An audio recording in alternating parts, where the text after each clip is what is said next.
जय Hind my dear student. आज हम लोग समझने वाले हैं ग्रेविटेशनल फोर्स। ठीक है, देखिए क्या होता है इस अर्थ पर जितने भी चीज हैं, जो भी चीज हैं या एक दूसरे को क्या करते हैं, अट्रैक्ट करते हैं। That is called gravitational force. समझ में आ गया? कोई भी चीज, ठीक है, अगर हम हैं, ठीक है, हम हैं या कोई भी चीज है, कितना भी दूरी पर क्यों ना हो, कितना भी दूरी पर क्यों ना हो, कोई भी चीज, ठीक है, या वो मुझे बहुत ही छोटा दिखाई दे रहा हो, ठीक है, बहुत ही छोटा दिखाई दे रहा हो या बहुत ही बड़ा दिखाई दे रहा हो, लेकिन इस अर्थ पर हर चीजें एक दूसरे को अट्रैक्ट करते हैं। That is called gravitational force. ठीक है, लेकिन अट्रैक्ट करते हैं, लेकिन हम लोग को फीलिंग क्यों नहीं होता है? फीलिंग इसलिए नहीं होता है क्योंकि जो उसके रेंज होते हैं, पता है, रेंज जो होता है बहुत ही ज्यादा होता है। ग्रेविटेशनल फोर्स का मतलब खींचने का जो शक्ति होता है उसका, ग्रेविटेशनल जो फोर्स होते हैं उसके जो रेंज होते हैं, रेंज का मतलब जहां तक हम देख सकते हैं, जहां तक हम देख सकते हैं वहां तक ग्रेविटेशनल फोर्स लगता है। वह हमारा रेंज हो गया, यानी कि इन्फिनिटिव समझ लीजिए। जो भी चीजों को हम देख रहे हैं वह क्या कर रहे हैं, हम उसको अट्रैक्ट कर रहे हैं या वो हमको अट्रैक्ट कर रहा है, बल्कि दोनों एक दूसरे को अट्रैक्ट कर रहे हैं, या वह कितनी भी दूरी पर क्यों ना हो। ठीक है, लेकिन बात यह है कि रेंज उनके इन्फिनिटिव होंगे, यानी बहुत सारे रेंज होंगे, बहुत ही दूर तक कोई चीज क्यों ना हो। इन्फिनिटिव का मतलब समझ में आ गया, लेकिन फिर भी हम एक दूसरे को अट्रैक्ट कर रहे हैं।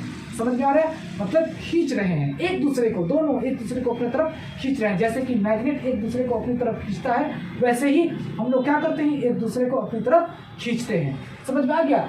उसका रेंज इन्फिनिटिव होगा, यानी कि जहां तक हम, जितना दूरी हो वहां तक हम सोच सकते हैं, देख सकते हैं, वह सभी क्या करते हैं, अट्रैक्ट करते हैं। लेकिन अब बात यह होता है, अट्रैक्ट तो करते हैं, लेकिन हम लोग को फील क्यों नहीं होता है?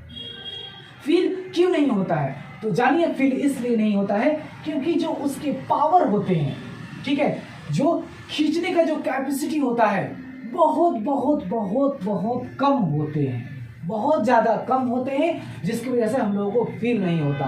बल्कि आप ये याद जरूर रखिएगा कि ग्रेविटेशनल फोर्स का मतलब इस अर्थ पर कोई भी चीज है, या कितनी भी दूरी पर क्यों ना हो, या वह उसका रेंज इन्फिनिटिव समझ लीजिए, यानी बहुत बहुत बहुत दूरी पर क्यों ना हो, ठीक है, हम उसको या वो हमें एक दूसरे को अट्रैक्ट कर रहे हैं। ठीक है, क्योंकि रेंज उसका बहुत ही ज्यादा होता है। इन्फिनिटिव का मतलब समझ में आ गया, लेकिन फील इसलिए नहीं हो पा रहा है क्योंकि उसके पावर ही बहुत कम है, बहुत कम है। समझ में आया? ये हम यहाँ है, मेरा ये ये ब्लैक बोर्ड है, ये व्हाइट बोर्ड है, हम एक दूसरे को अट्रैक्ट कर रहे हैं।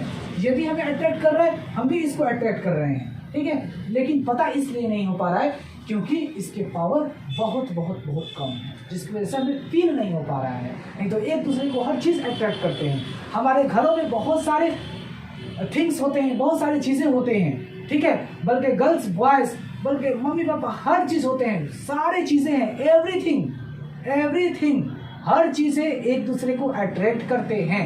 समझ में आ गया? ये आप याद रखिएगा। इसका रेंज इन्फिनिटिव होगा, यानी कि कितना भी दूरी पर क्यों ना हो, हम एक दूसरे को अट्रैक्ट जरूर करेंगे। ठीक है, लेकिन फील इसलिए नहीं होता है क्योंकि उसके पावर जो होते हैं, जो पावर होते हैं, वह बहुत बहुत बहुत कम होता है, जिसकी वजह से हम लोगों को फील नहीं होता है, और हम लोगों को हमें लगता है कि नहीं, ऐसा नहीं हो सकता, कोई चीज़ें हम लोगों को खींच नहीं सकता। लेकिन बात यह है, कुछ भी है, लेकिन फैक्ट यही है कि कोई भी चीज़ें हम लोगों को खींचता है, या हम उसे खींचते हैं या वो हमें खींचता है। ठीक है, उसके रेंज इन्फिनिटिव होंगे। समझ में आ गया? इन्फिनिटिव का मतलब बहुत बहुत दूर तक। ठीक है, यहाँ से मेरा दादी, दादा, परनानी, परनाना, हर चीज़ें, मतलब कितना भी दूरी रिलेशन क्यों ना हो, हम लोग हर चीज़ों को अपनी तरफ, वो हमें और हम उसे अट्रैक्ट जरूर कर रहे हैं। फील नहीं हो पाता है क्योंकि उसके जो खींचने का जो पावर है बहुत बहुत बहुत कम होता है, बहुत कम होते हैं। एरो का साइन का मतलब बहुत कम होता है, और ज़्यादा का आता तो ऊपर की तरफ जाता। ये याद रखिएगा आप। समझ में आ गया? तो इसको हम ग्रेविटेशनल फोर्स कहते हैं। यहाँ तक क्लियर आ गया? अब इसको ग्रेविटेशनल फोर्स को पता है किसने बताया था? किसने बताया था? सर आइजैक न्यूटन ने बताया था। सर आइजैक न्यूटन ने बताया था। ठीक है, इन्हीं की वजह से सर आइजैक न्यूटन जो थे वह क्या हो गए, फेमस हो गए थे बहुत ज़्यादा। ठीक है, कि वह बैठे थे किसी पेड़, सेब के पेड़ के नीचे बैठे थे और सेब आकर किसी दूसरे जगह गिर गया था, और वह न्यूटन साहब थे, जिन छोटे मोटे आदमी तो नहीं थे, आम आदमी तो नहीं थे, हम लोग कहते थे इग्नोर कर देते, लेकिन वह एक बहुत अच्छे आदमी थे जिन्होंने वह सोचा कि एप्पल जो है यह नीचे क्यों गिरा है, ऊपर क्यों नहीं रह गया। वह यही थे, सर आइजैक न्यूटन थे। ठीक है, इसका इन्होंने ग्रेविटेशनल फोर्स का प्रतिपादन कब किया था, तो आप याद रखिएगा 1687 में इन्होंने प्रतिपादन किया था। क्लियर हो गया ग्रेविटेशनल फोर्स। इसमें आपको एक चीजें जरूर दिखाई देंगे, मैं आपको बताना चाहूंगा। जो ये कैपिटल जी होता है, ठीक है, यह एक होता है ग्रेविटेशनल कांस्टेंट बोलते हैं। इसको हम क्या बोलेंगे, कैपिटल जी को ग्रेविटेशनल कांस्टेंट, ग्रेविटेशनल कांस्टेंट बोलेंगे। समझ में आ गया। और इसका जो वैल्यू होता है आप हमेशा याद रखिएगा 6.67 इंटू 10 की power -11 newton metre x square पर किलोग्राम एक्स स्क्वायर, यही इसका एसआई यूनिट होते हैं। इसका एसआई यूनिट भी याद रखिएगा और इसका वैल्यू भी याद रखिएगा। और यह पता है कांस्टेंट होते हैं, कांस्टेंट होते हैं। इसका मतलब क्या होते हैं, यह फिक्स्ड होते हैं, कभी भी चेंज नहीं होते, चाहे मास कुछ भी हो, कम हो या ज्यादा हो। ठीक है, मान लीजिए कि दो ऑब्जेक्ट है, यह m1 है और ये m2 है। ठीक है, यह एक दूसरे को क्या कर रहे हैं, अट्रैक्ट कर रहे हैं। ठीक है, अट्रैक्ट कर रहे हैं, लेकिन g का जो वैल्यू होगा इसमें भी यही लगेगा और इसमें भी यही लगेगा। ठीक है, यानी कि g के जो वैल्यू होंगे, यानी कि दोनों मास में या मास कम हो या मास ज़्यादा हो, यह दोनों के लिए कांस्टेंट रहेगा, सेम ही रहता है। 6.67 इंटू 10 की पावर -11 मीटर एक्स स्क्वायर पर किलोग्राम एक्स स्क्वायर होते हैं कैपिटल जी का वैल्यू।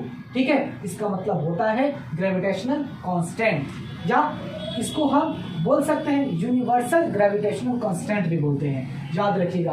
तो क्लियर, आपको यहाँ तक पता चल गया। अब हम लोग इसके जो फॉर्मूले होते हैं